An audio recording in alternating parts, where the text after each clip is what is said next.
What we've got here is failure to communicate. Some men you just can't reach. So you get what we had here last week, which is the way he wants. Well, he gets. And I don't like it any more than you men. What's going on, everybody? Welcome to another episode of Thought Process. That last quote I just read was from the movie Cool Hand Luke, which is quoted at the beginning of Civil War of Guns N' Roses, which is, I've just been on this Guns N' Roses binge for this whole week. So, anyway, I think that was a good way to start today's podcast. Today we'll be talking and diving into the unknown waters of the dark interweb. We're going to be, going through a variety of topics. But anyway. But they all tie back into each other. So the main concept would be all about weapons. So anything from beginning to end. Hopefully we can try to go in historical order, though. And we'll talk about experiences we've had with specific weapons. I haven't had anything super crazy. Like, I've never shot a bazooka or, like, anything super outrageous. But the experiences of different things that I've done, there's a few that I didn't think would turn out the way they did. Or I felt like maybe the how you do it is different. Elaborate. So like with I went to go shoot guns 2 weeks ago, and I went into the gun store, and I thought that there was going to be much more, not just like you walk in, you sign a waiver, and then they ask you what you want to do. Like I thought. So before you went there, what was your first initial thought of what this process would look like? I thought this was going to be like a 3-4 hour long trip, because it's just like if you go mountain climbing, there's some training before you, or like rock climbing. They do all this training. They teach you the harness. They make sure that you know safety so you don't fall. They make sure you have a partner. They make sure that you learn certain words so that it's clear what you want to do to your partner, if you're going to go up, if you're ready to come down, things like that. But when I went to the gun range, it wasn't like that at all. So I walk in, and my roommate has 2 guns, but the place we went to was handguns only. Mm-hmm. And so he brought 2 of his guns. They're both in a bag.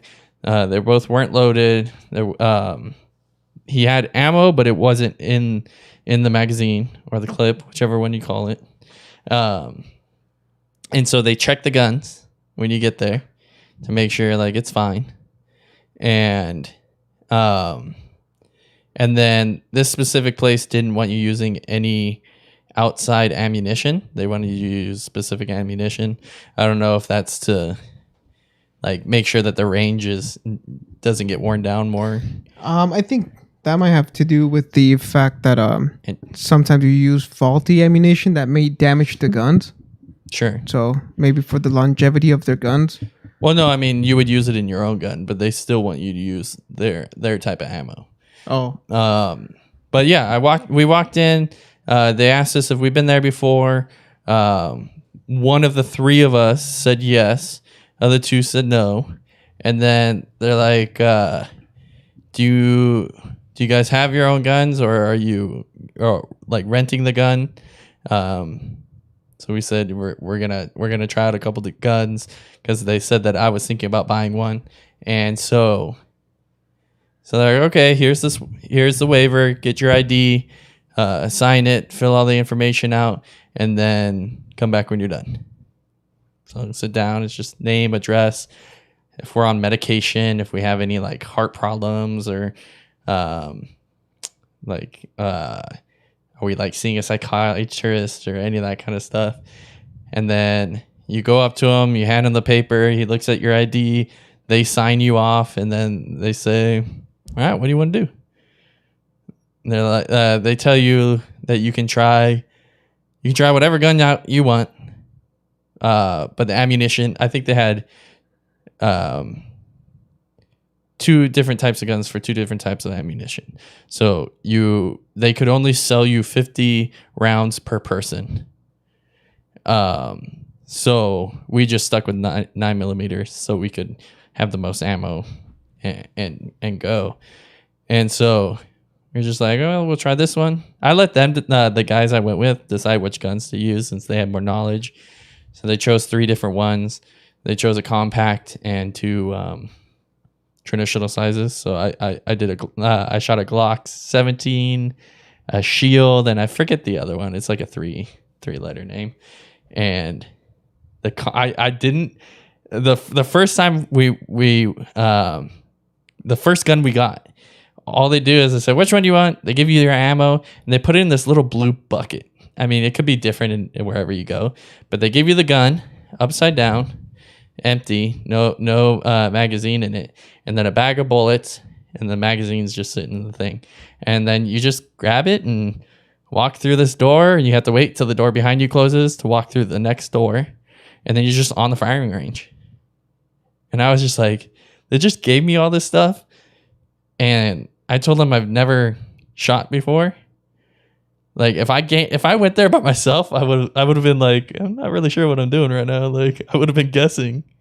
So I let my roommate, I said, hey, show me how everything works in case of, I don't know, I load it wrong or I don't put it all the way in or whatever. And so I was like, this is gonna be a learning experience. And it was because I've never shot an actual handgun. I've shot in like hunting rifles where it's it's different than a handgun kind of. Oh, you did. And so yeah, you've been hunting before? I haven't been hunting. I just shot like what? cheapy rifles. Oh, okay. And so we go, and my roommate, he loads the bullets in, puts it in, gets it ready, shoots the target.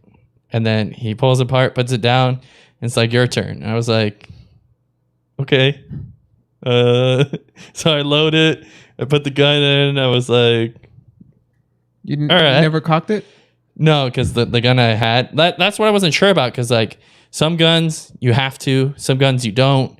And I guess it's based off of some guns you have to cock it, some you don't. And some people say like you skip a step by having a gun where you don't have to cock, because now you're ready to go. But I guess there's preferences. So none of the guns that I shot I had to cock. They were semi-automatic, I guess is the concept. And so I put it in, I steadied, and I shot the first time, and I did not have a good grip on it, dude. You weren't ready. That thing almost flew out of my hand. You weren't ready for the recoil? I wasn't ready for the strength of it. Like in no way, like I don't think it would have flown out of my hand. It didn't, but it definitely like was loose in my hand. Oh, and I was like, God. Oh damn, all right. And so like as I shot the next rounds, I had the grip on it. But then the second round when we got the new gun, my brain didn't like think again, like you need to have a tight grip. So I picked it up, first shot again. I was like, oh wait, I have to hold this tight. And it was very funny to not like that stuff doesn't stay in your head because you're not used to shooting the gun. But how'd you do with the target? Out of the 50 rounds I shot, I would miss the target 3 times. One of them was like it would have cut the side of the head of the person, and the other 2 were like way off to the side. And all 3 of those shots were from a compact gun. And one of the reasons I think for it was like I think it was like my 3rd shot in on the compact, which I believe was a Shield is the name of the gun. The bullet jammed, and I had no clue what to do. I was like, hey guys. And my roommate's deaf, and we're wearing headphones, so he can't hear me. And the other guy wasn't paying attention, and I was just like, guys, I don't know what to do right now. And so all it was is just pull it back and dump it out and go again, and make sure it's cocked and start over. So I think it was more like the nervousness or the like kind of like you were humiliated in a sense, and so my shots are just like way off after that kind of thing. Oh man, that's but the rest of them were pretty good shots. I have the target, or I have one of the targets, and I think it's the one where I missed the 3. I kept that one, and it was a good experience. It was definitely different than I thought. It was much more relaxed. Like you could just get in there and go.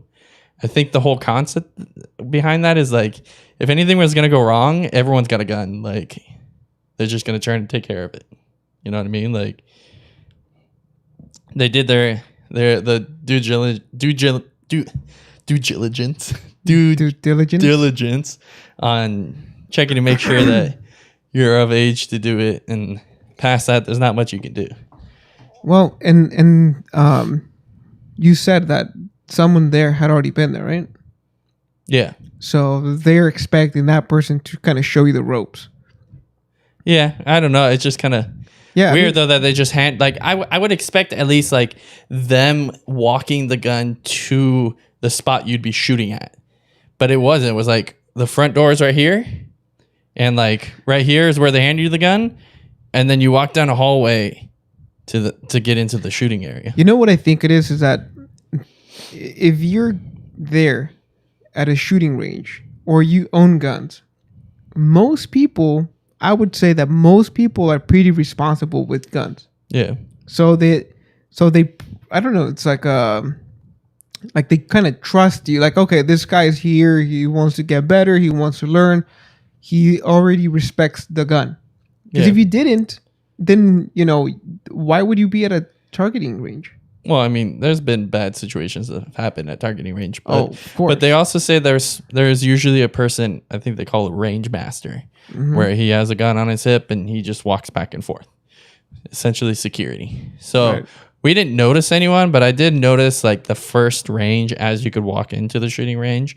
There was a guy who had like a shirt on that had the name of the business and said staff on it, and he was shooting. So he may have been that person, and it was just more nonchalant and I couldn't tell kind of thing. But it wasn't, I don't know. It was a good experience, but I felt foolish in the sense of I didn't know what was going on, and everyone else seemed to know exactly what they were doing. Oh, I mean, maybe it was just one of those days you have regulars coming back in, and you just happen to be the newbie. Right? Yeah, and I did notice a lot of the people who were there were very... surprisingly, there was a lot of old people, like 75 plus old people, and I didn't really expect that. I don't feel like the old people have like... You have a lot of vets here, man. I guess, but like at a certain age though, you like don't have the strength anymore. So I've heard that people actually practice it to help with Parkinson's. Really? Because you have to hold it steady. Oh, to keep. So it kind of helps you, with your strengthening your hands, and just kind of going through the motions. The vibration might do something too. Who knows? I mean, but from what I hear is that people do use it for that reason. Huh. So I'm not surprised when you say that there was a lot of old people there. And the other thing too is a lot of the people who you can kind of tell knew what they were doing too had a lot of money. There was a 2021 Corvette there that was from Canada. I was like, who's driving down here to this little shooting range? From Canada? And I think it's technically Fountain Valley where I was at. Mm. And who's driving down from Canada to 2021 Corvette go shooting at this range over here? Well, that's funny. Yeah, it's definitely a fun experience. And it was only $47. So you had overall, what's your first impression? Is it... Because before you went there, you had a skewed reality or a skewed perception of what a gun was, right? Not really. No, what I thought was just the experience would have been different, much more secure in a sense. Much more, you have to go through these steps before you can actually shoot the gun. Okay, that's the place and the experience, right? But I'm talking about the actual gun. You went there. You now have something in your hands that can potentially end a life.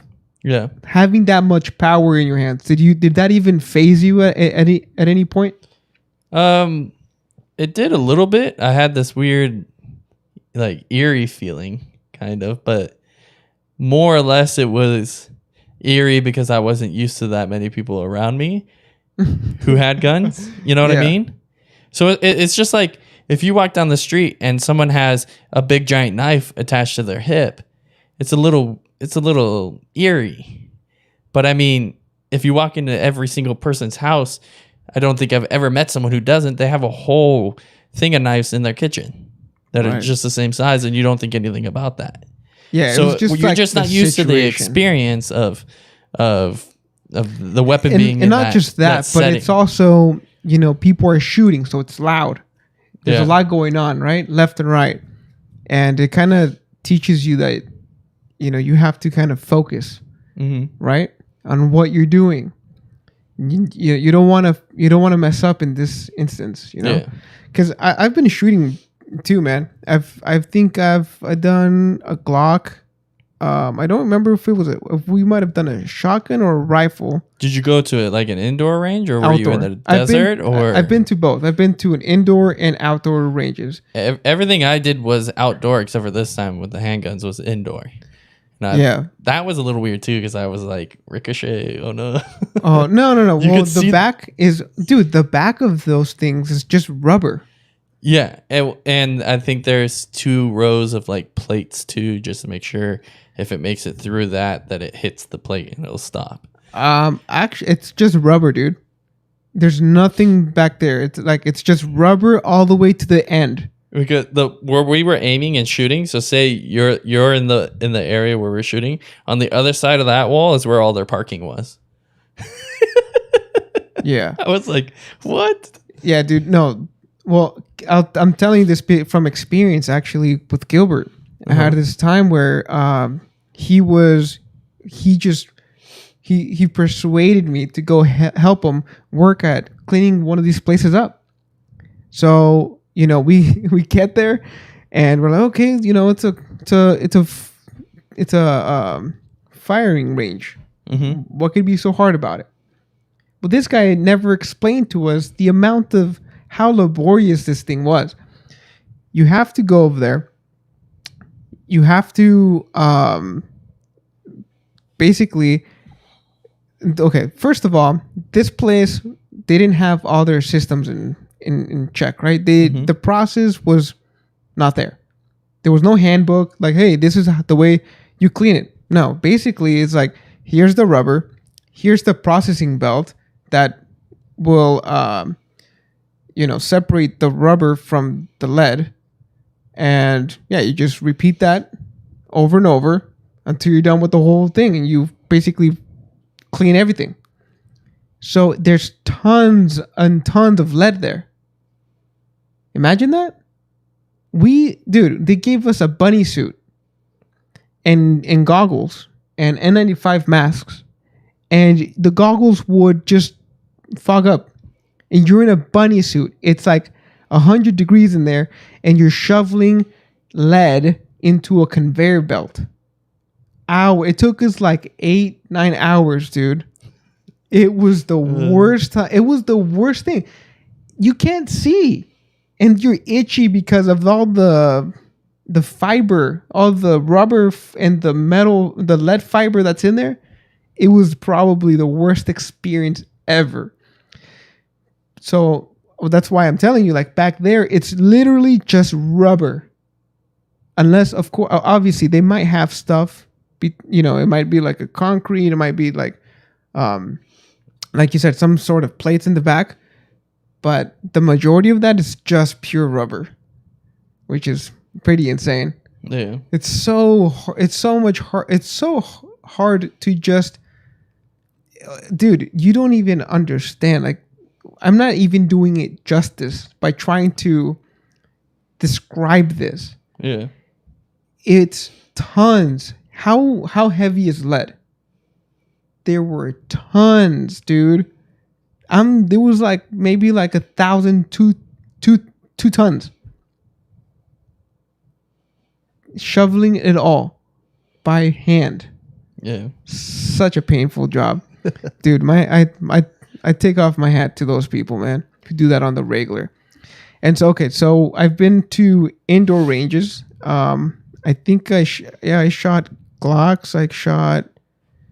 There were some old guns, dude. I don't even know what kind of guns they were, but I did pretty good. I don't think I think that all of my shots were, except for maybe like the first few, were off mark because my first time I didn't know, right? But after that, I got the hang of it. And then when we went to the outside range, I shot AR-15s. I shot, I think it was a shotgun or a rifle. And dude, the AR-15, you need to train for that, dude. If let's say you just go right now and you just decide, okay, we're gonna get an AR-15 and we're just gonna shoot. No, dude, they're heavy. Yeah. Right. So it was like I'm like 5 shots in. I'm like, dude, what the heck? I'm like shaking off my shoulders and my biceps are already getting like tight. I'm like, dude, what the heck? I can't believe that we send people out to the desert with these things. I cannot believe that there's people out there that just have to carry this like 24 hours a day for however long their mission is, bro. It's insane. Yeah. You know, that's why a lot of their training, dude. A lot of their training is just carrying everything and having it on them for 2 weeks and just going out. It's not like do push-ups, do this. It's like, no, you just need to be able to carry things. and then imagine, dude, especially when things get heated, right? You get into you're carrying out a special mission. Yeah. Not only are you do you have like 300 pounds on you, but you have to keep your rifle up or on you, you know? You have to carry your rifle. Then when the adrenaline shoots up, you have to be able to stay composed and be able at the same time to hit the mark, because the people around you are depending on it. Yeah. You know, you have to look out for your buddies. Like dude, I had this dream when I was like 17, 18. I'm like, dude, I'm going to go become a scout sniper. Video games. Yeah. It's freaking it was so childish. It was such a childish dream. So unrealistic from what I really am, you know? I'm sure that if I would have gone to the military, I would have done okay, because I know how to follow orders, and you know, I think I can push hard enough to, you know, make the boot camp, and I can hike for a long time. It's no big deal, and I can definitely eat rations and take a dump, you know, wherever it needs to be done. But having the responsibility of people are actually like, you're in charge of people. Like you're in charge of people's lives. You're responsible for their lives. That is another level. I don't think that I was prepared then. I don't even think I'm prepared now. You know, that's a different level. It's very life changing. I'm sure. Well, you know, my hat off to them, man. Like, yeah, thank it you was guys. just Veterans Day. Yeah, so thank you guys for everything you guys do, so that people in like Greg and I can enjoy doing this podcast and talk shit about you. We're not talking shit. Well, I'm just saying, you know, we're just shooting the shit here. Yeah. So what other type of weapons have you used? I've done. I got pretty good with the bow and arrow. Okay. In the Boy Scouts, we would shoot bows and arrows all the time.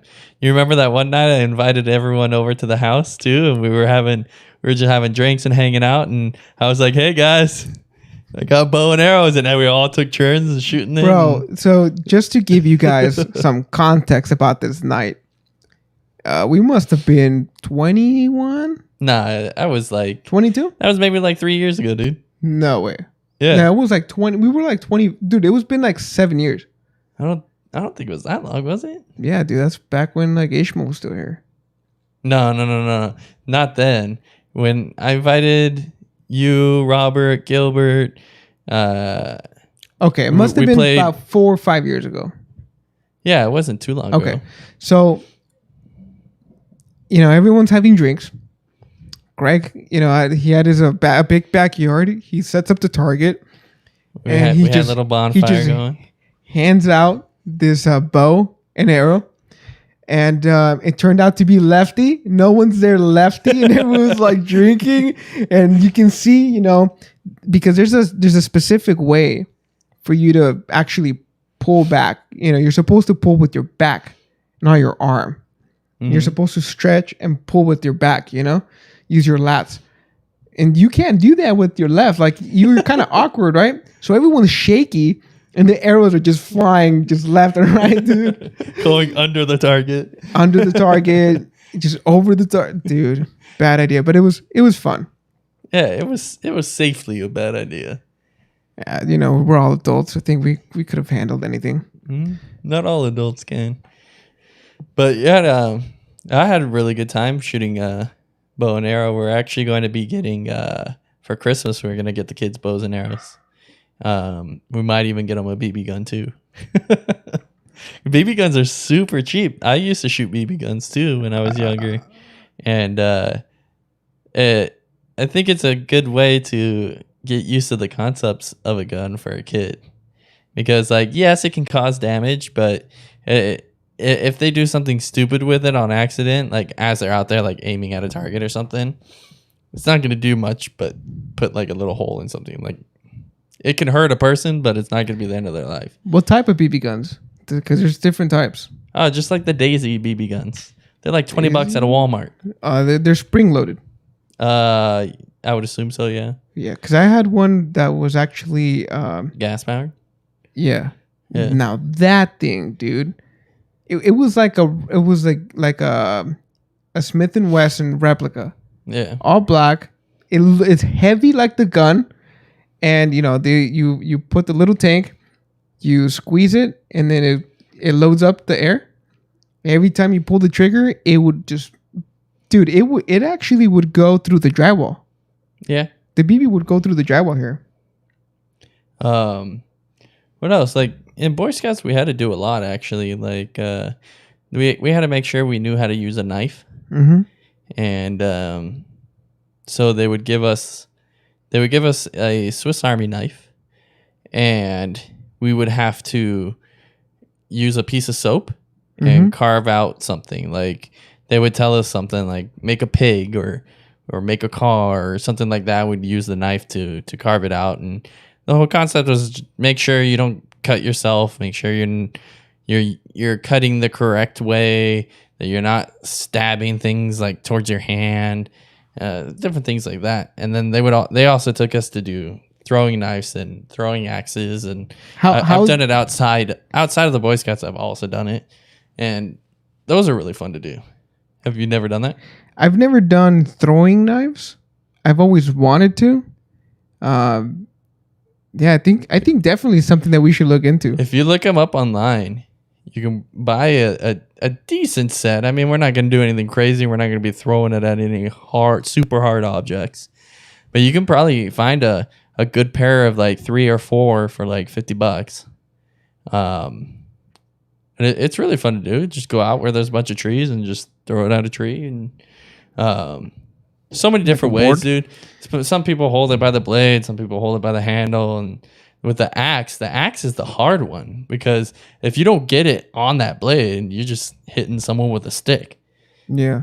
And the weight difference from the handle to the metal part on the end, it feels more rewarding when you hit the target with an axe than when you hit it with a knife. I don't know exactly what it is. I feel like you look more badass too. There's with more an axe in it. Yeah. Right? There's more oomph. Yeah. Isn't it interesting how, just to get back into the rabbit hole, isn't it interesting how weapons have evolved over time? At first it was used as a tool to skin animals or to hunt. Yeah. Like we have here back in the day, prehistoric era. You're gonna want to bring it up on. We had some on the screen. What did they have? Stone tips? No, not this. Well, Stone tips and arrows and bows. Yeah, the first recorded like type of weapon was like a spear point or a tip, I guess is what they would call it. And yeah, Imagine you would use it trying to take down a to shave mammoth off. with a spear. Like there's that one movie, I think it's called 20,000 BC or 2000 BC or something like that.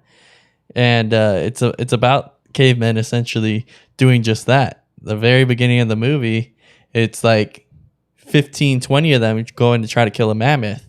And they have this whole plan. Like the first part of it is not like if we get lucky somehow and kill him in the first part of the plan, cool, we're lucky. But it was like stab them to piss them off so they follow you to the next part where you trap them and then you throw boulders on top of him and then you stab him till he's dead. And yeah, they were taking down these beasts with a freaking spear. Like imagine trying to kill a whale with a spear. Like that whale is gonna freaking drown your ass.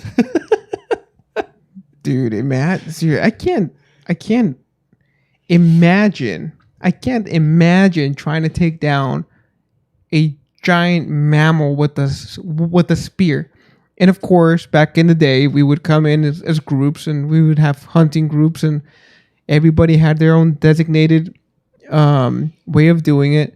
I remember reading that there were some civilizations that would actually poke like mammoths or elephants off a cliff. Like they would poke them until they would fall off the cliff. And like back them up and that's how they would, capitalize on getting bone, because ivory also was a way of that it was a material that they used for spears and blades and stuff. And it was a material that they didn't have an alternative for. Right. It was like we use this or we don't have another option kind of thing. But not to mention the food that that an elephant would probably feed your family for a month if it was kept cold. One of the things that I saw that like the second oldest weapon recorded was a boomerang, because all it is a hard piece of wood essentially. And there's been so many different types of boomerangs through the year. Like I think the original ones were not meant to come back to you. They were like bludgeoning tools. So it's like having a mace, but being able to throw it. So people were very accurate with throwing it at something, but it wasn't like throw it, hit the thing, and it comes back to you. It became a game, like a toy. Yeah, people turned it into that. Yeah, but it was really just throw, try to knock out, come finish the kill. Well, check this out. Or so hope the blunt force trauma was strong enough to kill. Yeah, the Sumerians and Akkadians. Is it Arcadian? Akkadians, the earliest civilization in southern Mesopotamia, modern-day Iraq, were the Sumerians and Akkadians. The occupied land was open to enemy attacks from the many barbarian tribes. The Sumerian warrior was equipped with spears, maces, swords, clubs, and slings. Sargon of Akkad was a great military leader and used both infantry and chariots. The chariot troops used both spears and bows and arrows, which proved to be effective. Wow, do you know that name, Sargon of Akkad? No. That's a guy on YouTube now. What guy? He's I think he does mostly political stuff. Who's the conservative over the top gay guy? Milo Yiannopoulos? Yeah. They're like good friends.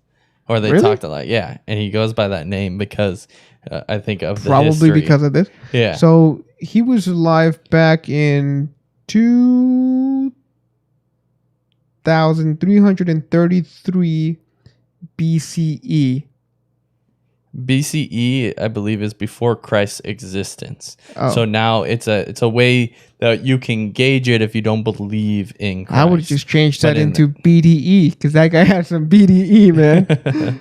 But I started researching a lot about weapons through the years from like beginning to now, and I had a really big misconception of who created a lot of weapons. The Chinese created a lot of these main weapons that we would think of early on.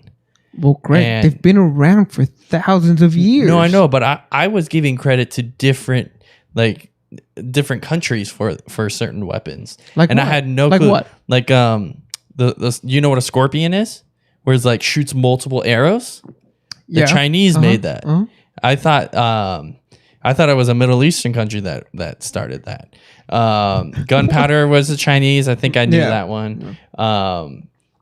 Well, there. What's that one? It's kind of like a flamethrower, essentially. I believe it was the Chinese who made that one. I'm not aware of that one. So from a lot of the history of weapons that the majority of people would think of, like if you're just like, oh, this weapon, they're pretty much all done by Chinese. Mm-hmm. And that was so interesting to me to see that.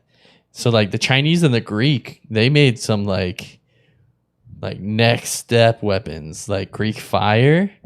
Dude, that changed the face of the planet, dude. Greek fire? Greek fire? What is that? I don't know what that is. Oh, it was a fire that wouldn't be put out by water. So like when it was first introduced, they were using Greek fire and like the people couldn't defend against it. It's just whatever caught on fire is gone. So Greek fire.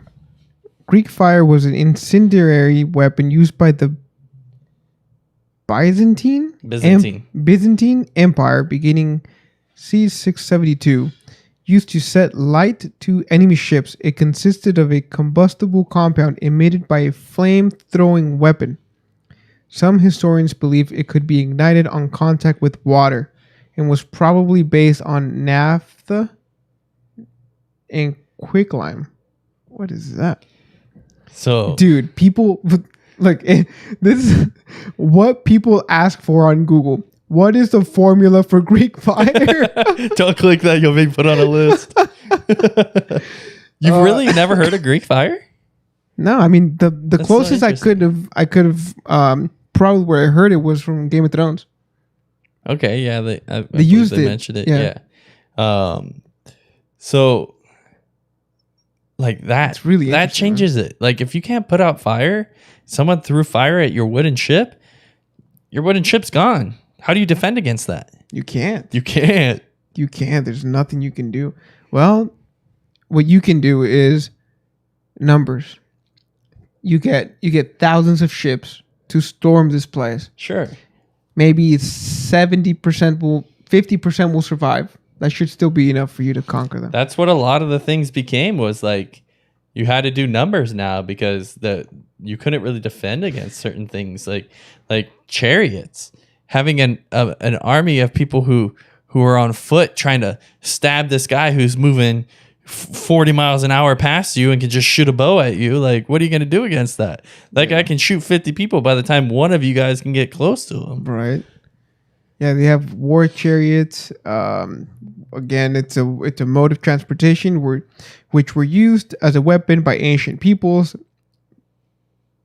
I can't read that. They even did chariot races, which was like gladiators.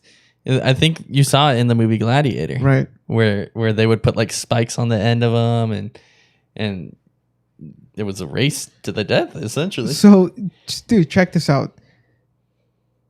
I can't. Can you read this? I don't know what this is.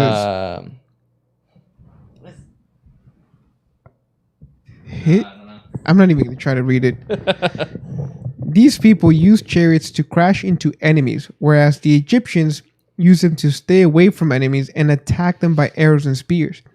These vehicles were first made in Mesopotamia by the Sumerians as a four-wheeled wagon, which were pulled by 4 donkeys. How fast could you go with donkeys? But see that was probably used more for like trade, like taking it says things right from here here to that there.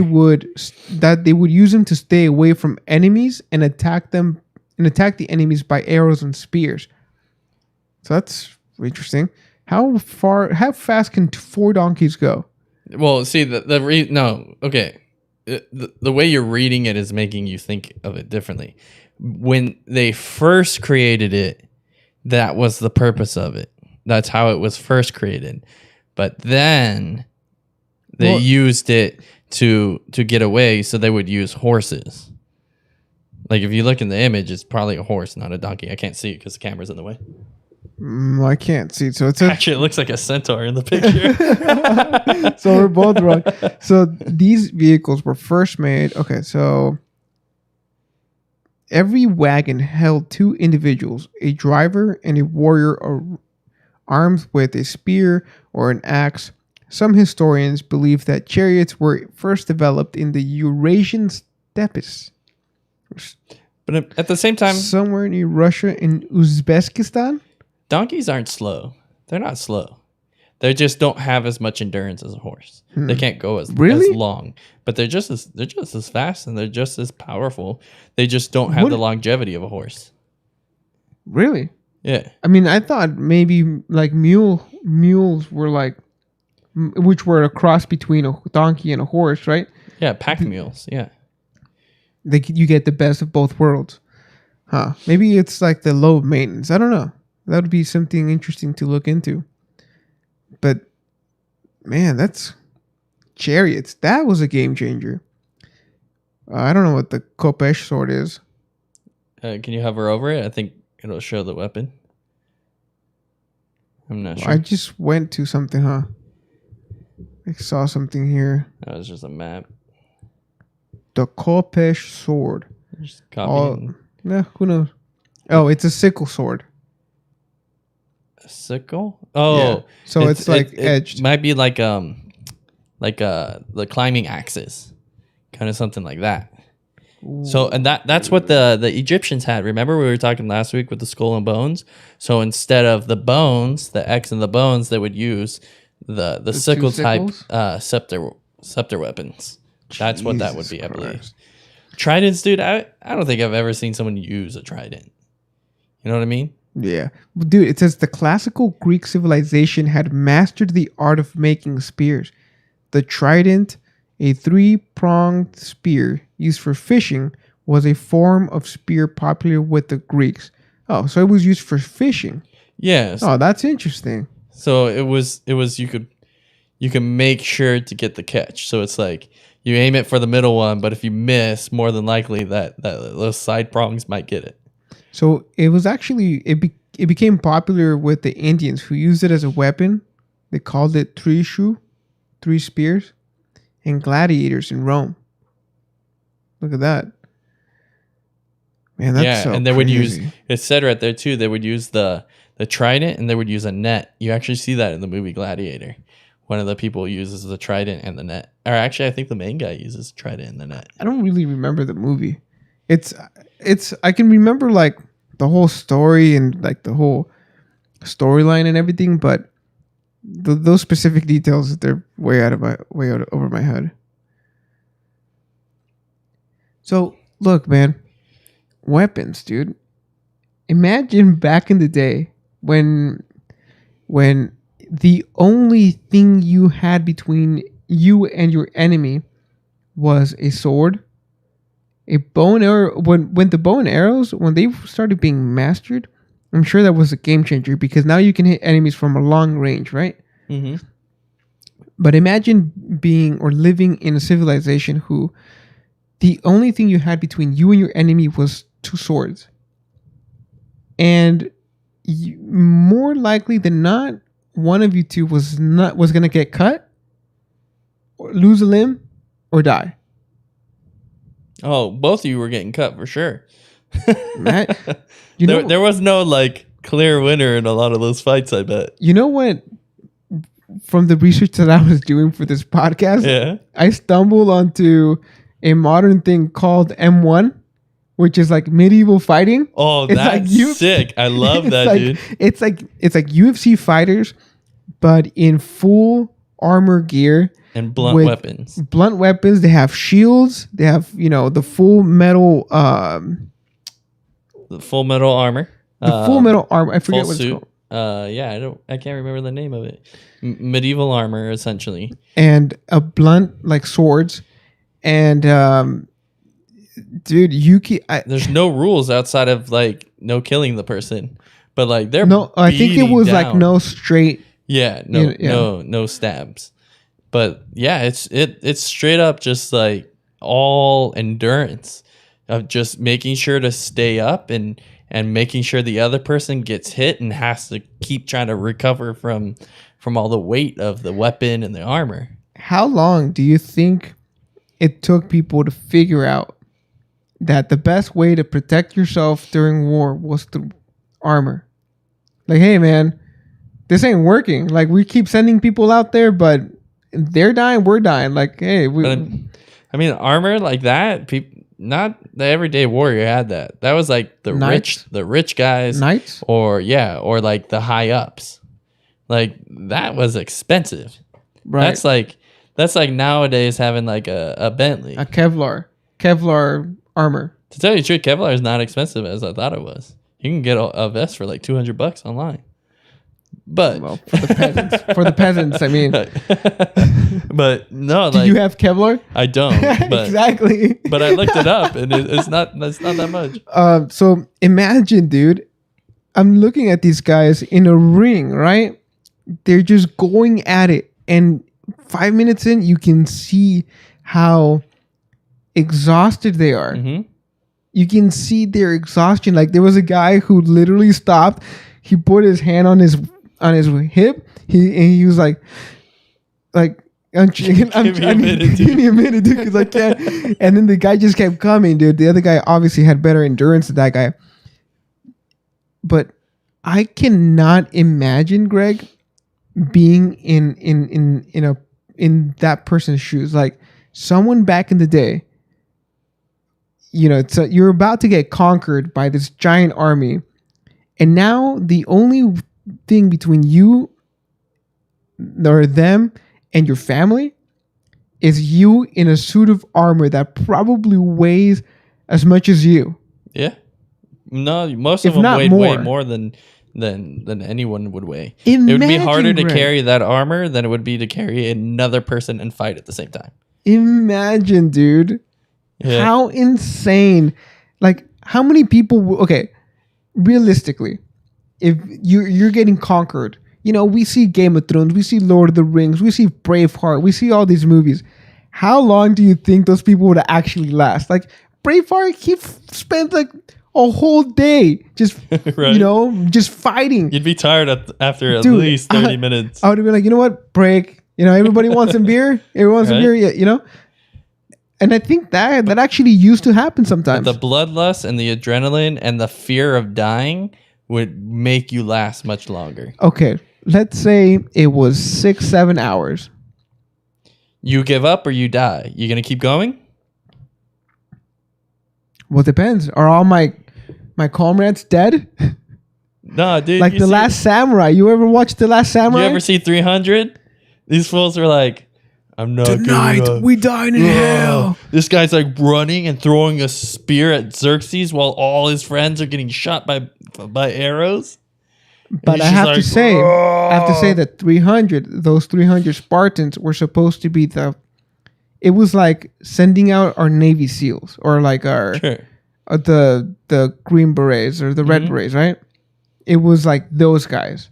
That's all they did. That was like all they did. But if you're getting conquered and someone tells you, hey, put on this armor, how many people are you going to take on? If you're good, 2, 3, 4, 5 before you're gassed? If you had armor though and they didn't, it would take less for you to be able to kill someone. Like you're protected, so you don't have to worry about them swinging a sword at you. So you could let them swing their sword at you. And now they're defenseless, and you just go, you're dead. Where they have to actually try to kill you somehow. But if they had numbers, is what I'm saying. Like, I don't know. It's fun to think about it because I hope that we never get to that point here. Oh hell! But see, that's one of the things that a lot of people like. What was it? Probably like 5 years ago, everyone's like, oh, there's going to be a draft. And in my head, I was like, there's no way there's going to be a draft. We have like foot wars, but usually it's because we're trying to go find someone. But like, if we get to a point where there's a world war again, we ain't going to try to find people. It's all going to be drones. It's just going to be bombs landing on drones, on bombs, people. And cyber attacks. So it's not, I don't think don't think we'll see war in the same sense. And if we see war that same way again, it's just not going to be pretty for anyone. Yeah. So I don't think Greg, it'll be the same. What do you think? You know, if you were to get drafted right now, what do you think that you're? Do you think you're prepared? I've been thinking about this. Okay, I've been thinking about this whole, doing the research for today's podcast has really opened my eyes. It opened my eyes of how weak I actually am. Mm-hmm. Like I like to play tough guy, Like if something happens and push comes to shove, like I'm not going to back down. Like, you're going to have it coming from me. But at the same time, never before has there been people, like this many people actually training mixed martial arts or anything. We have a lot more people training now than I think we've ever had in the past. It's popular, yeah. It's popular. It's become a trend. Are you prepared? No, I don't think I am. I'm not prepared. If you think about it, do you have weapons? I mean, I have kitchen knives and I have one pocket knife, and outside of that, it's like I got a baseball bat. Like the Muay Thai brothers would say, I have 8 limbs and those are my weapons. The art of 8 limbs. The only real pose I know is freaking Ginyu mantis Force? form, dude. Ginyu Force. From Goku, the Ginyu Force. I got the Naruto run so I can get past anyone. And but yeah, I don't have training in any of that sense. Dude. That's what I talked about this to my roommate, who he's very good with fixing things, making things. But he's like, yeah, if it came down to it, I wouldn't know how to even make steel. I couldn't even make a spoon. I'd have to go and get a piece of wood and make a wooden spoon. I don't know how to do any of that. These people out there who know how to make guns, who know how to make bullets, who know how to make microphones, like, I don't know how to do any of that. I know how to put a door on or make a bed frame, but like, how is that going to help me in a survival sense? From IKEA. You know what I mean? He can make things. You would be like, he was saying. Yeah. What about you? I'd be more of a labor person. Like, tell me what to do and I'll do it. Labor, or you'd be a chef, like a cook? I could do that too, but no, I would just be making more chili. Imagine you get drafted, you're just going to be making chili all day. I could do that, right? It'd probably be a better use of me. But no, I could be more of the work, do pointless work, but do a lot of pointless work. What? Like I don't know, like cleaning, cooking, like stuff like that. Like, Greg, we, in order for our army to defeat the enemy, we need you and 100 other people to take out the trash. Support. I'm better at support than I am at making a decision to do something. So like, I can be a leader of the support, but I couldn't be the leader of the offense. Oh, okay. I get that. Why do you think that is? I don't think I have enough of the ability to see a good decision that wouldn't be in an optional form. So like, it's like, if you give me 2 options, I'll make a better decision of the 2 options. But if you tell me I need to make 2 options and then decide between 2 options, I can't make the 2 options. I need someone else to present options to me, and then I can break those options down and choose which one would more likely be the best option and then go with that. That's funny. And it's also, I guess it's good that you recognize a fault or a weakness. Yeah, like, I got no sense of style, like, regardless. Some people would not even admit that. Some people are like, well, I can do anything. But when shit gets real, yeah, they freeze. Yeah. And I've been there. I don't know where I would be. I think I would be somewhere in the labor. Like, when I get I'm Mexican. when I get really worked up, like on a personal sense, like if you're talking to someone who's just not listening, or like I'm not as good at talking, a lot of my emotion comes out. But if I were to talk about someone else's situation, I can talk much more stern. It's like when it becomes personal, it's much harder to get through the conversation. So that seems to be a little bit like not reactive in a sense. Yeah. You know, like your emotions might get the best of you. And that's crazy, man, because all humans are like that. All humans are emotional. There's the exceptions, right? Mm-hmm. Psychopaths. But most of us, you know, if something happens, we react to it. Yeah. Imagine people who go into the army, they go into the into the armed forces. You're broken down in order for you to understand how your emotions work and how to still make rational decisions while under that pressure. Yeah. Well, you're shown that nothing matters except for what's going on except for what's going on. Yeah, but they try to get rid of everything. But that's really easy to say.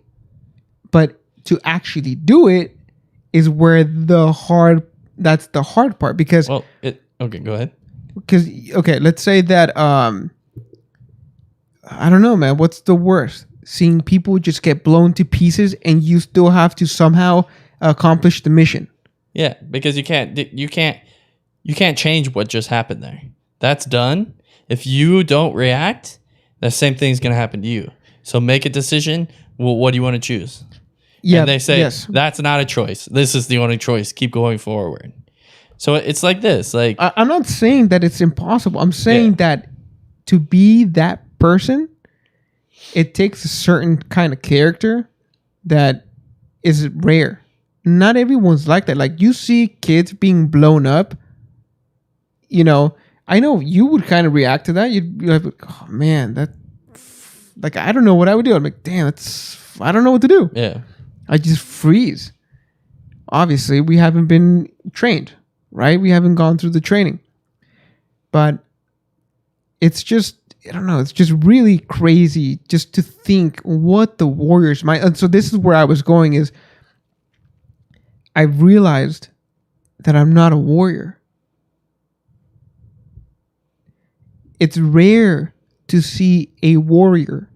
And I'm not talking about someone with shiny armor in a stallion, a horseback, or with a sword, or, you know, modern day warriors, which are the armed forces that we have. I'm not just talking about those people. I'm talking about the warrior mentality. We've gotten so disconnected from the warrior mentality, which was what? Fight for you, fight for your land, fight for the things you believe in, and much more than that. It was discipline. It was mastering an art. You know, like the samurais. Not only were they exceptional swordsmen with the exceptional swordsmanship, they had to practice, what is it called? Calligraphy? I forget what it's called. Yeah. Right? Mm-hmm. They had to perfect it because they understood that one bled into the other and the other bled into the one. And I'm telling you, man, I just doing all this research kind of made me think like, dude, we came all this way to now rely on other people. You know what really changed? That we've been talking about, you know, bows and arrows, chariots, Greek fire. You know what really changed the world? Reacting to the new thing and figuring out how to defeat it. What really changed the world was technology. The ability to basically evaporate thousands of people in seconds. We've become so disconnected with the art of war because now we have bombs, we have nukes, we have things that are far more destructive than any mace, any Greek fire. Well, we have things too that put people in their place, essentially. Like I was telling you earlier about this one called the pain ray.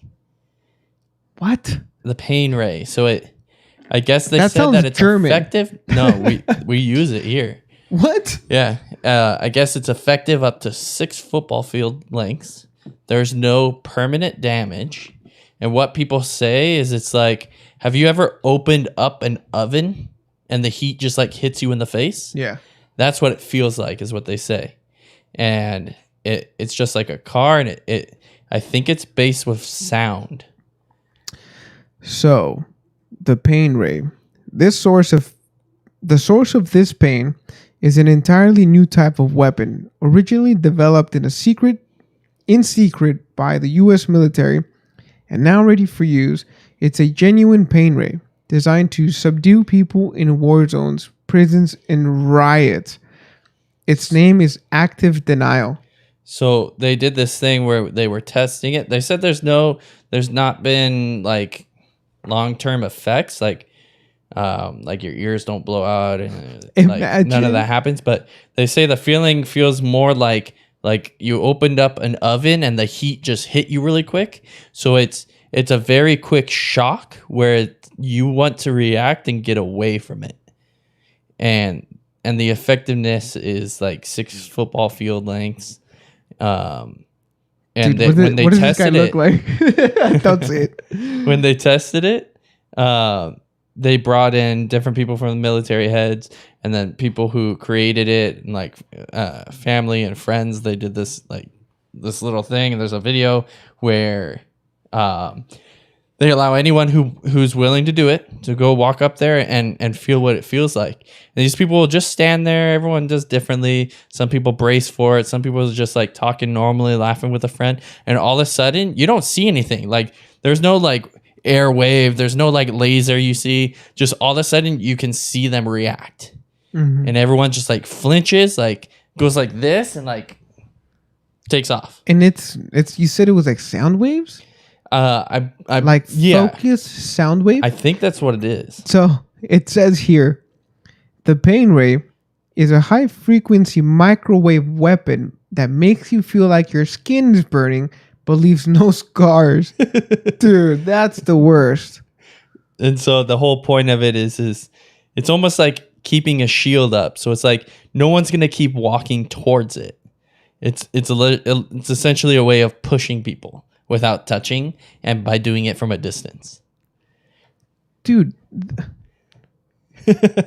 Bro, if people can make essentially what this is a stormtrooper blaster. No, stormtroopers don't hit anyone. Okay. Oh yeah, setting it to stun. Star Trek. They had stun or lethal. Dude, it's literally called a heat ray. Yeah, what if you just had that in a gun this form? uses a directed electromagnetic radiation in a completely different band. ADS uses short wavelength microwave radiation to heat the surface of the skin, resulting in an instantaneous scalding sensation for those who experience it. But it leaves no... I don't understand how that works. It probably produces... It makes your skin react. It probably like increases the temperature around you. Dude, what other people search for is 5G a weapon system? What? Do the military use 5G as a weapon? I don't know. I feel like some of that stuff, if you think about it, I mean, the internet was created as a weapon in a sense. It was a secretive way of sending messages that people didn't know about. So you can take almost anything that's created and turn it into a weapon. Just like if you watch Snowden, cell phones were weapons. They knew everything about you and they could use it against you. They knew when and what was going on. And I don't know. I feel like everything gets taken and used as a weapon. Like flashing lights are a weapon. If you stick someone in front of it and open their eyes for 24 hours with flashing lights, they're gonna tell you whatever you want. Like weaponizing things happens. So it's like the Trident. The Trident was used for fishing, and then people used it to kill people. Like, Greg, what do you think about this, man? In the history of the world, we've never experienced peace. Not animals, not people. nah. Not even anything. Not anything. Not anyone. Depending on what you think. Sure. Everything has always been a push and a pull. We've never actually experienced peace. Now, I will say we have had moments of peace. And I think this is really where I wanted to get to in the conversation, man. Because I've been thinking about it a lot. Mm-hmm. We have moments, okay? Those moments happen more often in places like the U.S. as opposed to a third world country where everyone's struggling. There's more violence. There's more, there's more things going on. Like, obviously, I'm not going to say like, oh, the U.S. is the best place in the world. There are places like the countryside where it's mostly peaceful, right? Okay. But with the lifestyle that we have, I don't think that there's any other place in the world that experiences more moments of peace. And I mean, and that's a very relative term. I use that as an individual. Like, you woke up today and you didn't have to worry about a bomb, hitting your bedroom side. Mm-hmm. You didn't worry about being gassed or whatever. I don't know what other people are experiencing out there, like in Syria and like Lebanon. Mm-hmm. Isn't that crazy that the fact that, okay, first of all, and I guess this is all like, I think it's very relative to everyone's individual like life and their perception of things. Like, I have never had to, 9/11 changed a lot for us here in the US, but we thought everyone was going to get drafted. Remember that? Like, we were thinking about there was going to be drafts. I mean, we were kids back then. We were like 11 years old. Aside from that, can you tell me any other time in your life that you actually thought like things are never ever going to be the same? Yeah, Y2K. But that was like an internet rumor.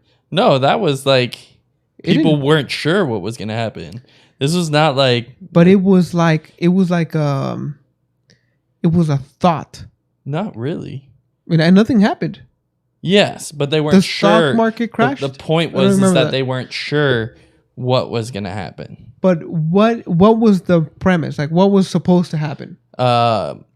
Because of the years and the way we set up a lot of our technology, it was going into the zeros, so it wasn't able to catch on to like what the date was, and things would get lost. And so like they were saying power would turn off and things wouldn't work until they could figure out the system. I don't know. There was no one I knew who was like, Y2K is a fake. Everyone was like, no, I didn't say it was fake, but I don't know what's gonna happen. The light's gonna turn off at midnight. I closed my eyes, dude. I was ready, dude. I was like, we're going back to the caveman style. We're gonna be using spears. We're gonna have to go fish and hunt. I was like, I didn't worry about it. But okay. I don't know. Maybe the way I'm explaining this message is kind of getting lost in transition. Yeah. I just feel like we will never have peace. I think peace is momentarily. It's temporary. Yeah. And for me, I would rather appreciate those moments of peace as opposed to always be wanting to have peace. Yeah. Because I understand that it's temporary, just like happiness, just like everything in life is temporary. yeah, but why is it everyone's like, oh, world peace? Like the hippies are out there, world peace for everyone, world peace for everyone. Yeah, and then they're yelling at the person who says, "No, I don't want peace." Like people want peace because they think it's the best option. Because would you rather have peace or would you rather have everyone angry at each other all the time? It's like what I always say. Peace. Would you rather be pissed or pissed on? I'd rather be pissed. Some people would rather be pissed on. R. Kelly.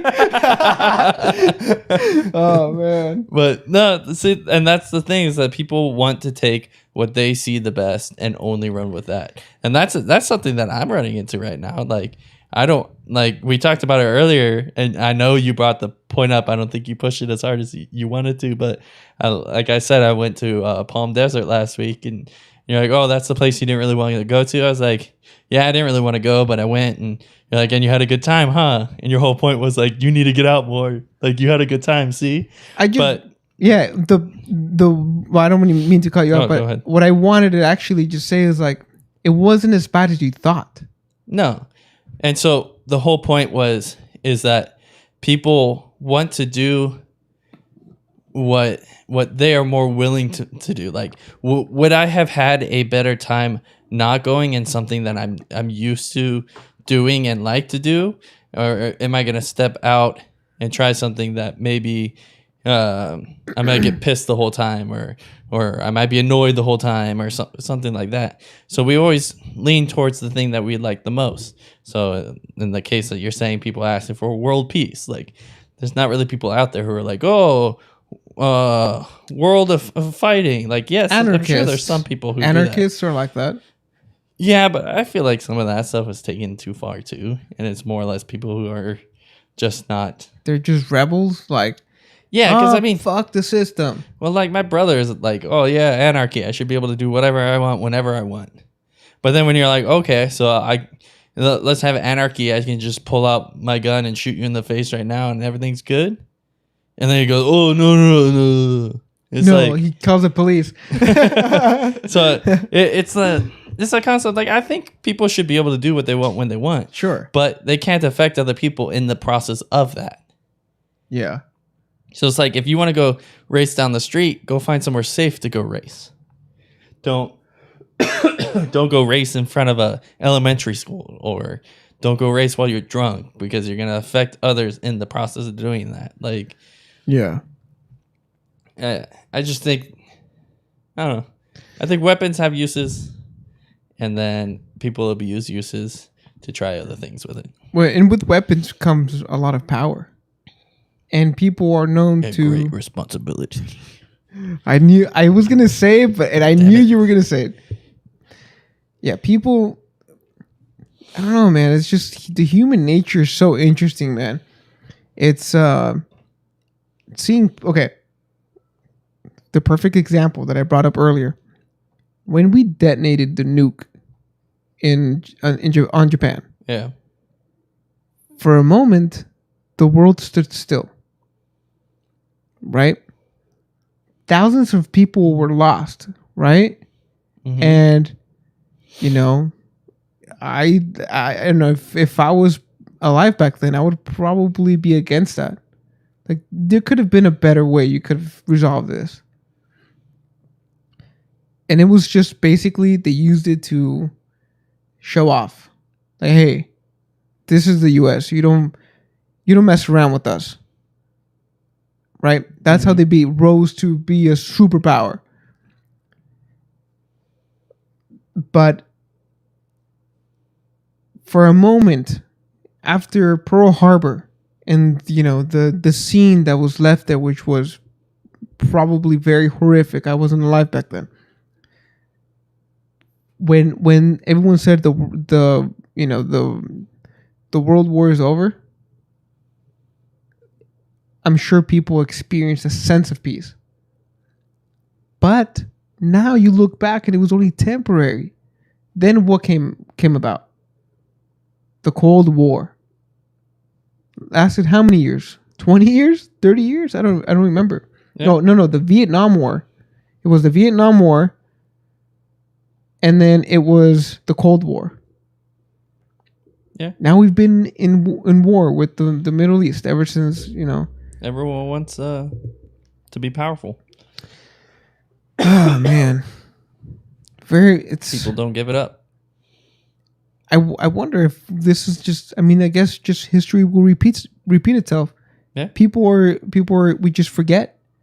We forget. We don't read enough history. No, I think people just don't care because it never directly affected them. Like, it's easy to cut someone off every time you're driving, but then when someone cuts you off, you freak out. And it's like until it affects you, you don't really care. Yeah. And then when it affects you, you care, and the other person doesn't. So I don't know. I think a lot of life is just a lot about that. Where do you think our use of weapons are going? Drones? What else? Nukes? I mean, what's there's a lot of weapons we don't know about. Like, what's the next thing? After nukes? I forget the name of it, but there's this laser that affects satellites.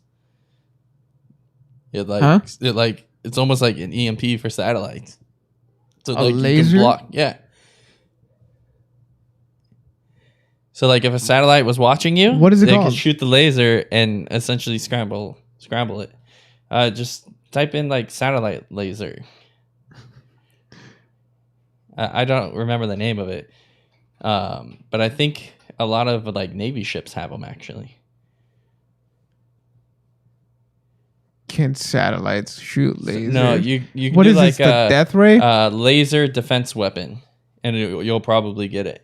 So it's not like the laser doesn't shoot down the satellite. It's like a laser EMP kind of concept. Why is this? So it'll disrupt the satellite and not be able to work. Defense1.com, China. Russia building attack satellites and space lasers. Yeah. Pentagon wants to test a space-based weapon in 2023. China and the U.S. are in a race to get to Mars right now. Really? Yeah. So, Greg, if someone said, if Elon Musk sent you an invitation, it's like, Greg, I see that it's just you and your son, huh? Would you want to come over and populate Mars for me? What would you say? I don't know. I'm not sure. Dude, we can do a podcast via satellite. Like, well, he's supposed to be sending artists and creators to space. Let's do it. And people are speculating Mr. Beast. Do you know who that is? They're speculating that he's one of the people who've been chosen, because in one of Mr. Beast's videos, very nonchalantly in the background, someone walked into the scene holding a sign that said moon, and they were dressed up as a reindeer. And that's the name of the program. What? It's called Moon Deer, I think, is what the name of it is. So what they're speculating is that Mr. Beast is chosen because he's a very popular creator. He's the most known creator. What if they just gave him a super dose of mushrooms that was just gonna sit him in a chair, right? And they're just in like space right now, but they're not really. Just have this tea. Oh, whoa, tea? Oh, and we're gonna go? Yeah, just drink the tea. And they shut the door, and you're just tripping out for like 20 hours, and you're like, man, I went to space. But no, this I think I've mentioned this before on the podcast, is I actually think Elon Musk, because this is the kind of guy he is, I think he's gonna bust a Charlie and the Chocolate Factory and put out one golden ticket, and he's gonna choose someone, a regular person, to go to space with all these creators and what would you consider them, philosophers of our time kind of people. because he wants us to be able to experience what space is like if this generation is not able to go. So if you have all these artists being able to actually remember and be able to draw and create things that are more realistic within space, then we'll have a better connection with it, and it will inspire more people to want to do it, which means that he'll have a better chance of doing it later on in life. Yeah, interplanetary life would exist. I wouldn't be opposed. If I was chosen, I would go. I would be freaking like Augustus Gloop. No, I'd be like that one girl, like, buy me more candy bars, daddy. If you were like Jeff Bezos' son. Yeah, dude, I'd be out there. Just give me. I would definitely be interested in going. Flat out. Because I think I would definitely go. The trip to Mars is like 6 months. That's not bad. 6 months there, 6 months back. And however long you're going to stay there. Would you say that you age differently? You do? Well, not physically. I get that there's, your body will have to be accustomed or get accustomed to Mars gravitational pull, and then being in space affects your physical body. But what I'm saying is, because you're moving away from Earth, and we time things by going around the sun. Yeah. Would you be aging slower than other people? Like when you come back, would you be like 10 years younger? Would I be 10 years younger than you? No, it's not going to be like that. But they do say you age less, but your body still it's broken down. So I saw something that they did an explanation in the sense of it. Yes, you age less, but you need to work out because the bone density gets jacked up in space. Before I forget, so I guess it's China's anti-satellite ASAT program has been under development since 1964. The ASAT program has been moved from Program 640 to Program 863. The General Armaments Department in the State Administration for Science, Technology, and Industry for National Defense. I don't even know that. Since inception, the ASAT program has made progress on the development of 3 ASAT capable systems: direct fire, directed energy weapon, and a microsatellites.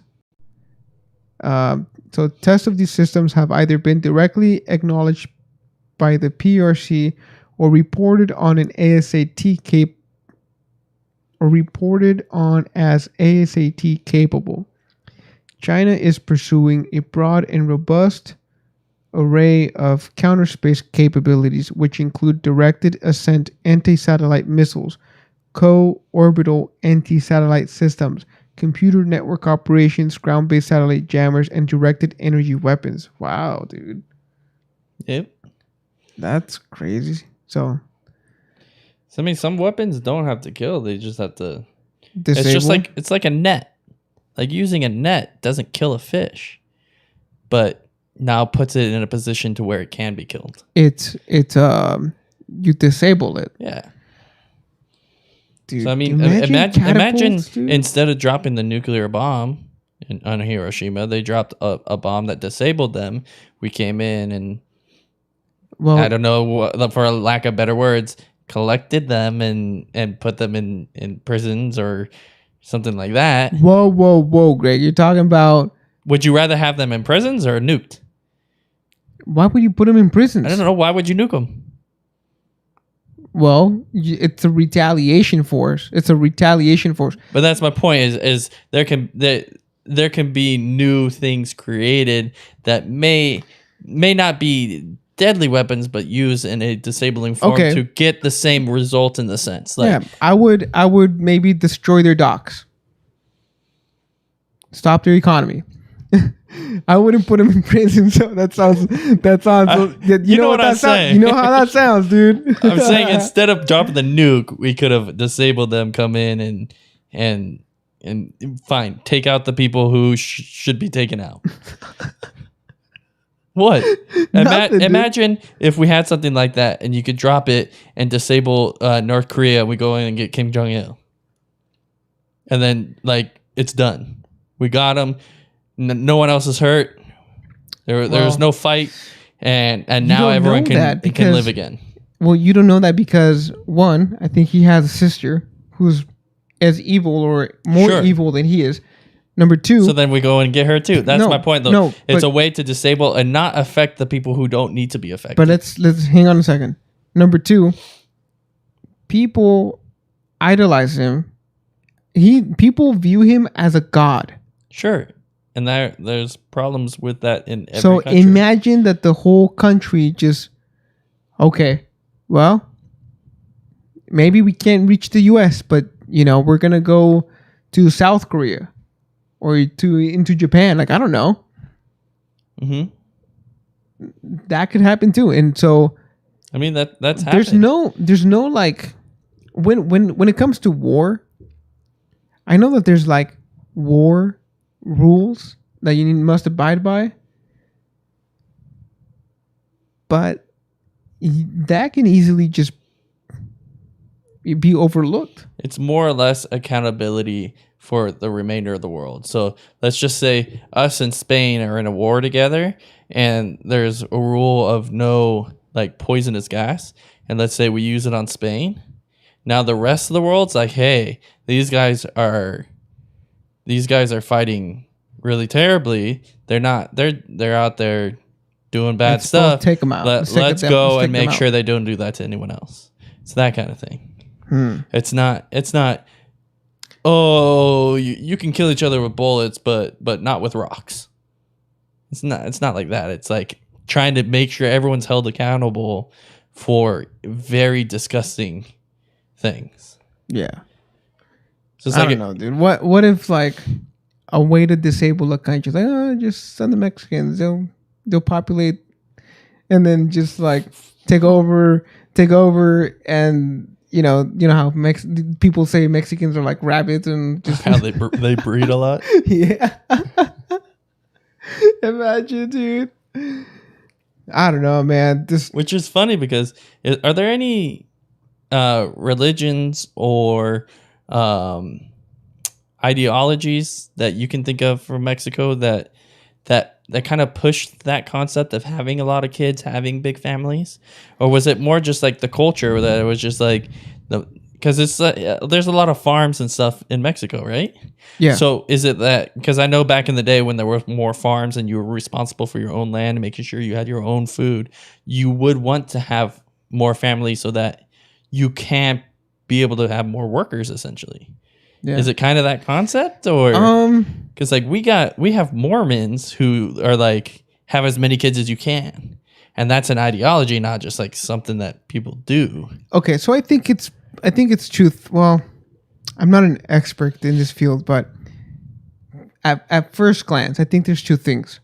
One, I think what you said about having farms and you have big families to help with the your home and your farm or whatever. That's one. And two, maybe it's like the conquistador gene that was just ingrained. Like by being basically taken by the Spanish when they came over and they became they were conquistadors.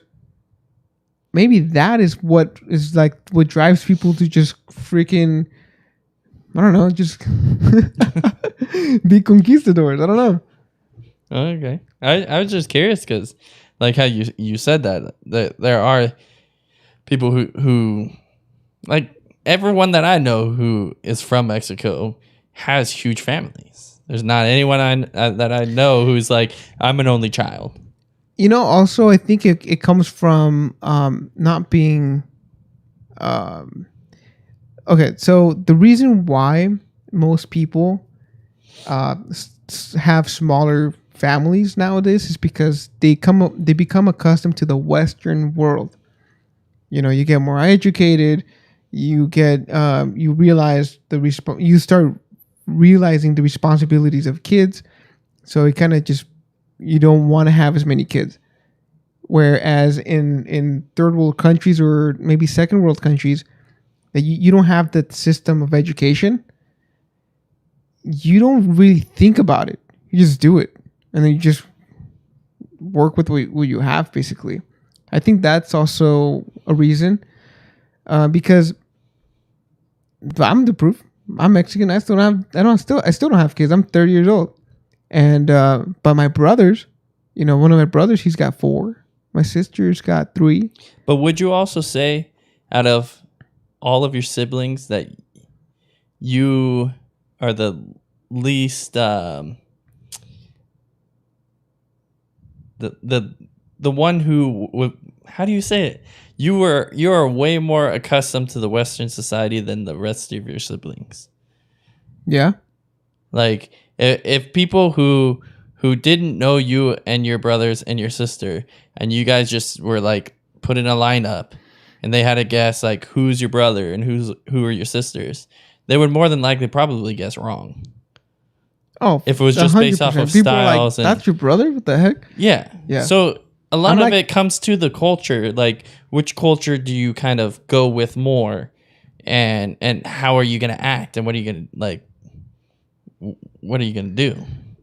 Yeah, I don't know. I just think for me, I think it was more of the education of understanding what and what the responsibility of bringing kids is. And also, it's not cheap. It's not cheap to have kids. Like, you may think that it is, but I assure you that, between now and 18, and even after that, like, now kids are staying at their parents' home way after 18. We're talking like 20, 25. Yeah. Maybe even 27, dude. I don't know. People have, I just, more of the newer generations are staying home more. So they're going to cost you. I actually have a friend who just took the bar exam, and he's moving into his parents' house until he finds his results out, because it's like, it's too expensive. He's not going to go find a job right now because he could be a lawyer in the next month. Like, well, what are you going to do? Like, that's crazy. Am I going to go work in a restaurant for 2 months, or just wait and become a lawyer and get bukus? Like, that's crazy. See, how old is he?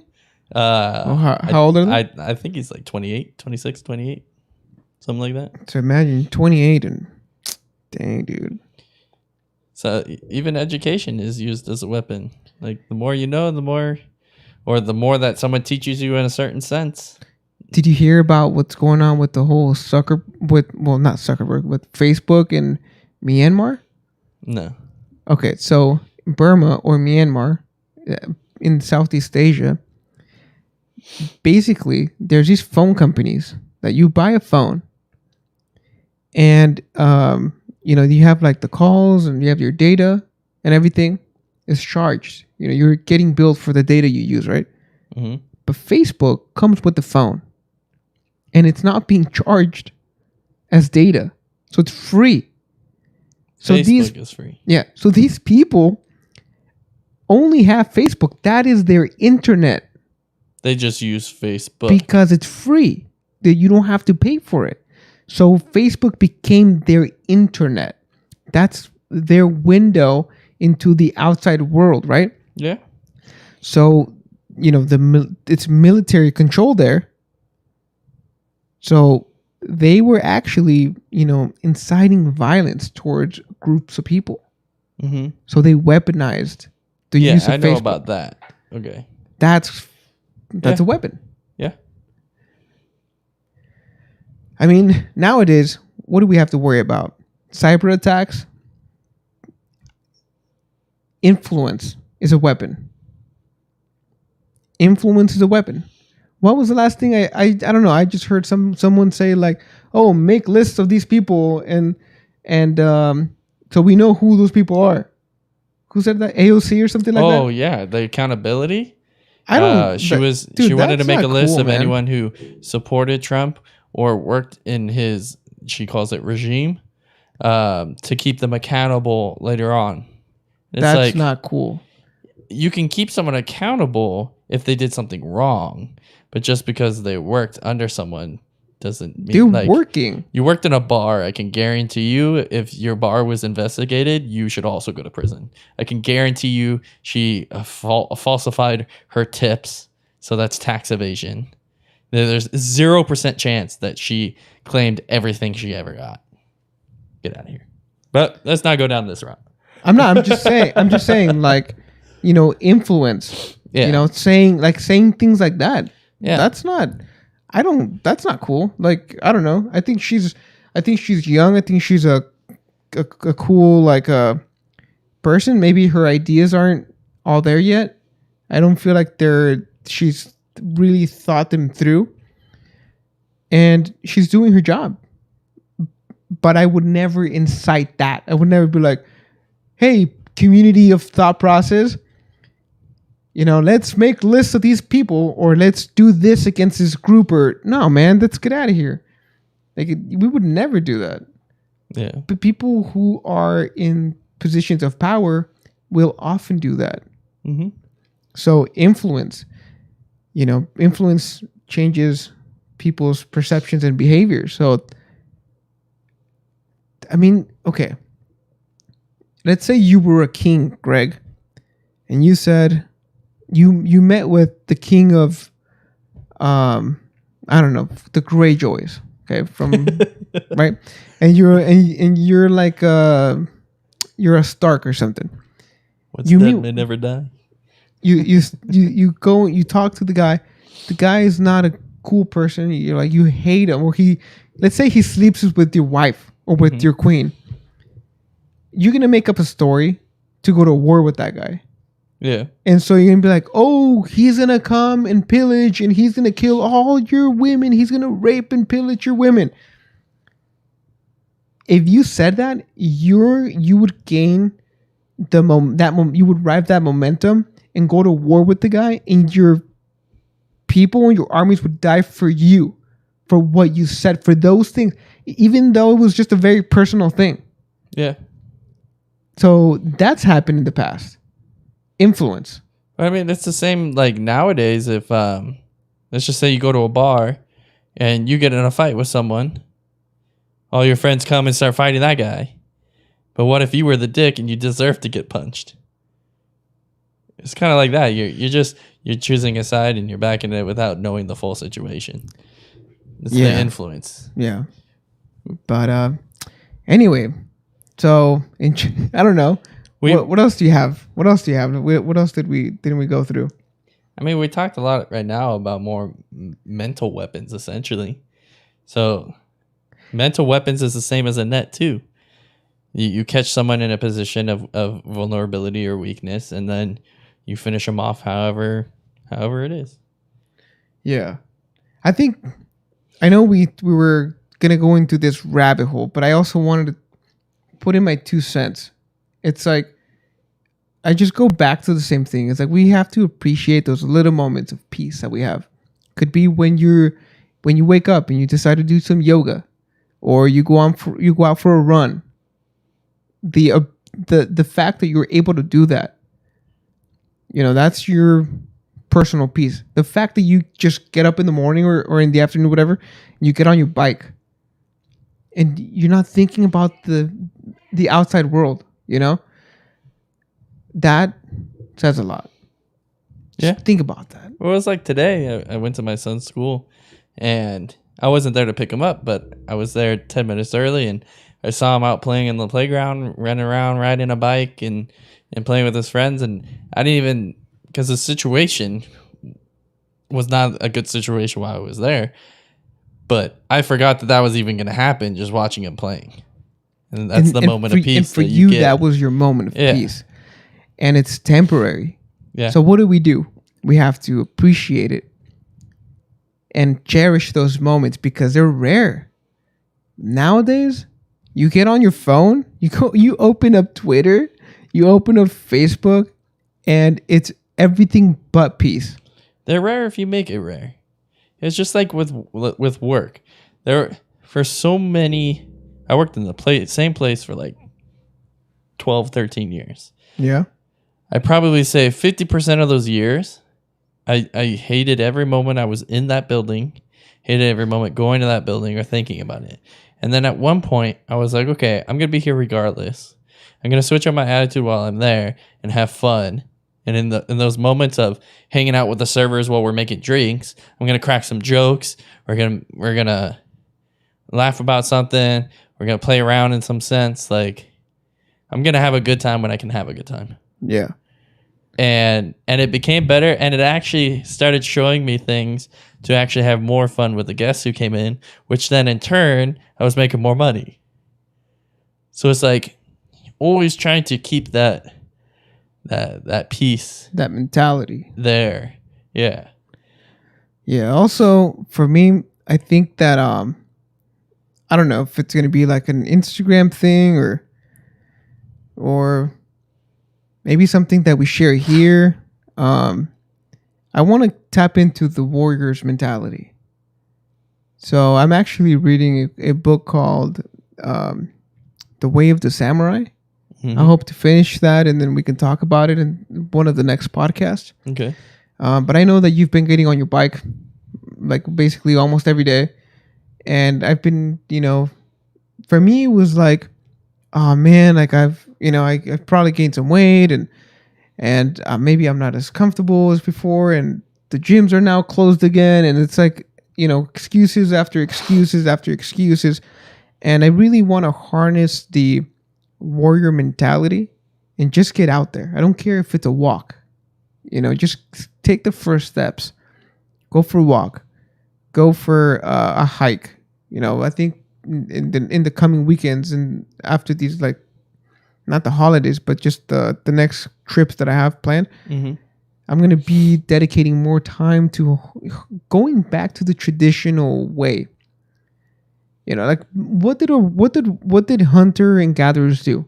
They'd wake up, they had a purpose for their day, whether it was, to go out, gather food and put it on the table for the family, go out and hunt, or go even, protect your land.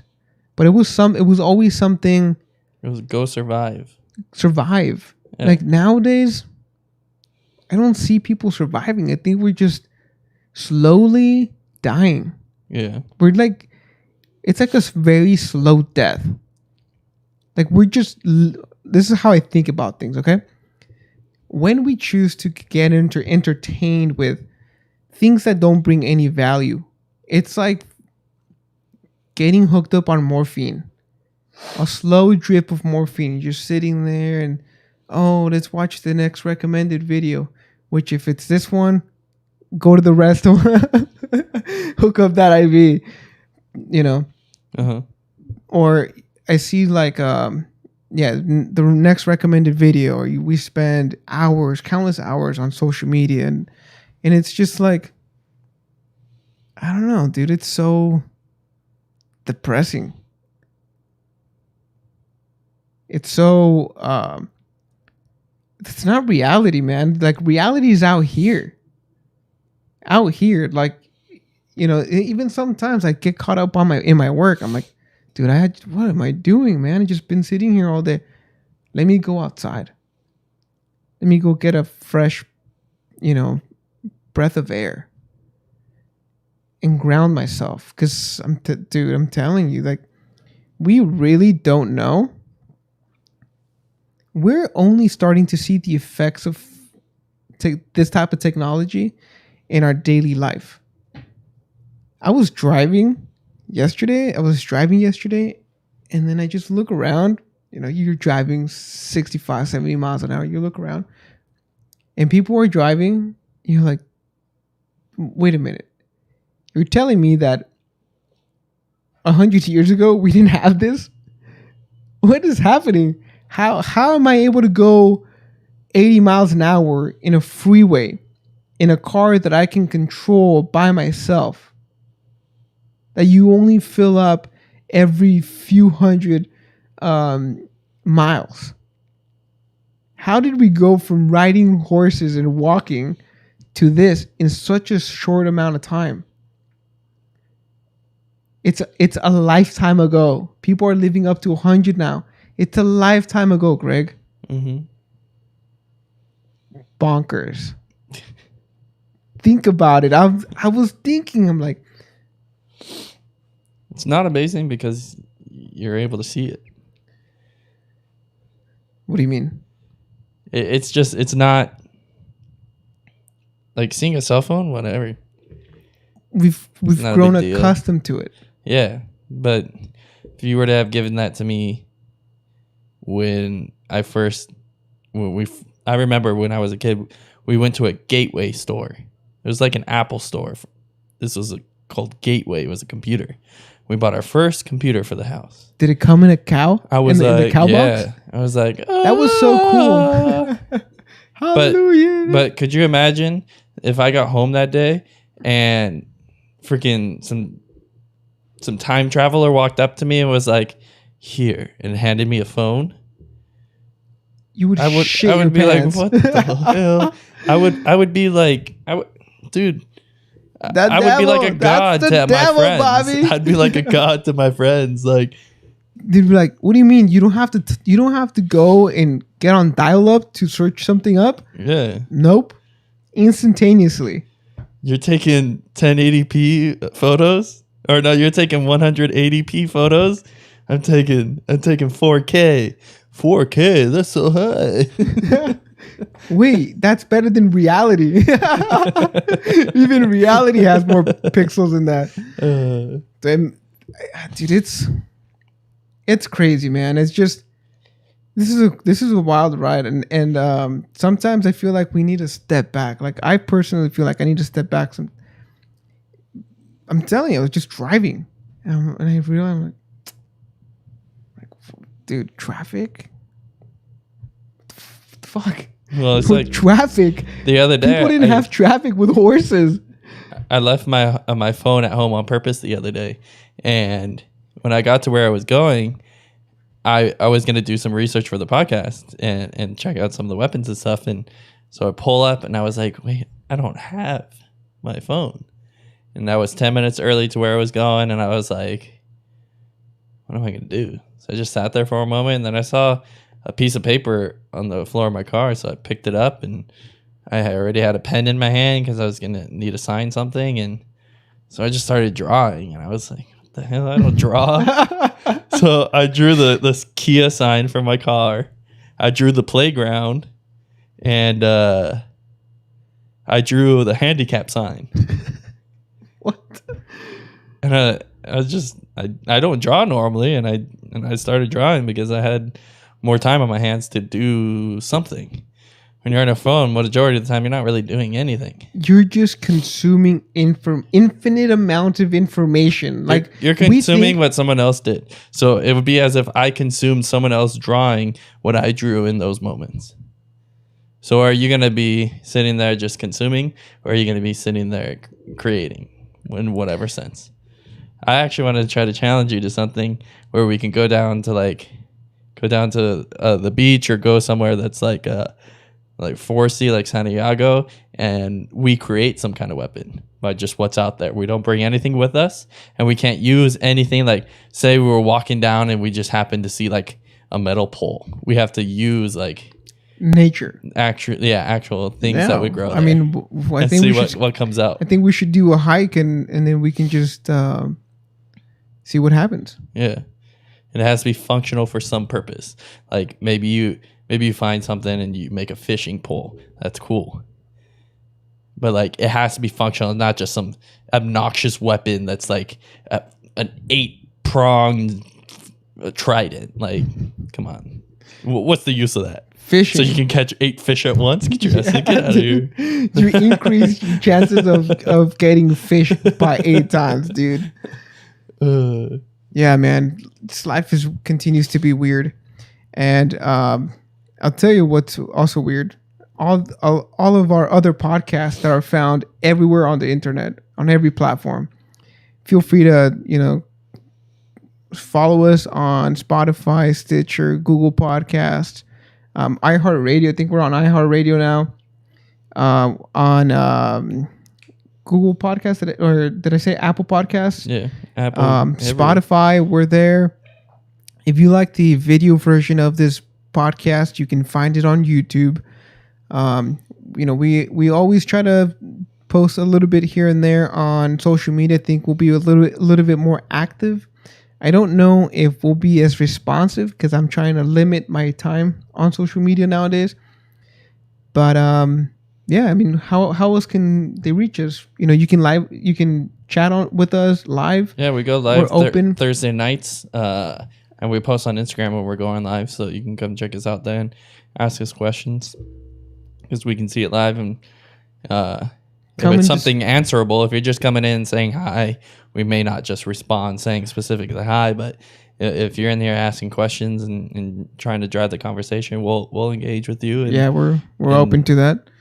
We don't want you just sitting here with nothing that's benefiting you except for listening to what we say.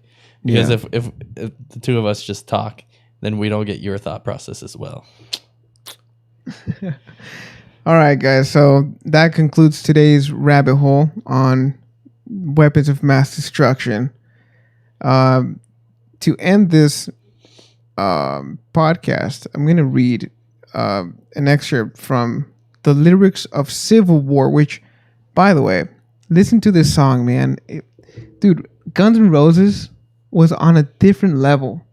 Back then, I told you before the podcast, I went to their live show, and it was probably the best live show I have ever been to. The energy, the passion, the Axl Rose just singing at the top of his lungs, dude. It was insane. Mm-hmm. It's something that's, I hope that they continue to tour after this whole pandemic is over. So let me read a little excerpt that I found interesting here. It says, "My hands are tied. The billions shift from side to side, and the wars go on with brainwashed pride for the love of God and our human rights, and all these things are swept aside by bloody hands time can't deny, and are washed away by your genocide, and history hides the lies of our civil wars." With that, we conclude today's podcast. Join us next week. Hope to catch you guys here. Take care. See you later. Bye, people.